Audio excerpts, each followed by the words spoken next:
تازه طالبانو ته کوم لوی خطر اعلان شو په اړه یې ریچارډ بینس ویلي دي. ملګرو که تاسو هم غواړئ پوه شئ ویډیو تر اخره وګورئ او زموږ چینل هم سبسکرایب کړئ. بینټ طالبان په ملګرو ملتونو کې د افغانستان د څوکۍ ترلاسه کولو څخه نور هم لرې شوي. په افغانستان کې د بشري حقونو په اړه د ملګرو ملتونو ځانګړي راپور ورکوونکي ریچارډ بین وایي که څه هم طالبان په ملګرو ملتونو کې د افغانستان څوکۍ غواړي، خو دغه ډله د دې څوکۍ ترلاسه کولو ته اوس هغومره نږدې نه دي لکه چې ورته 1 یا 2 کاله پخوا نږدې وو. له امریکا غږ سره په مرکه کې بینټ وویل په ځانګړي ډول پر ښځو او نجونو باندې د طالبانو محدودیتونه د دې وضعیت لامل شوي دي. هغه وویل افغانستان یوازینی هیواد دی چې نجونو ته ښوونځیو او پوهنتونونو ته د تللو اجازه نه ورکوي.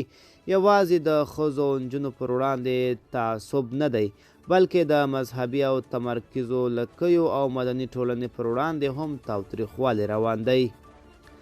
د طالبان د واکمنۍ د 2 کلونو پوره کېدو هم مهاله د ملګرو ملتونو دغه استازي وویل چې په افغانستان کې په ټوله کې د بشري حقونو څخه قدم په قدم او ډېرې جدي سرغړونې شوې دي.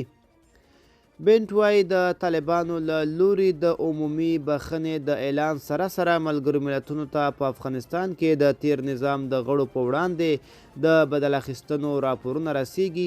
نوموړي وایي چې په دې راپورونو کې د تیر نظام د مامورینو ورکېدل، بې ځایه نیونې، وژنې او تعذیب شامل دي.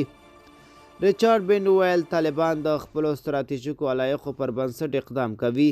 په ملګرو ملتونو کې موږ اړ یو چې خپل کار ته دوام ورکړو ترڅو طالبان قانع کړو چې بشري حقونو او د ښځو حقونو ته درناوی د دوی لپاره اوږدمهاله ګټې لري.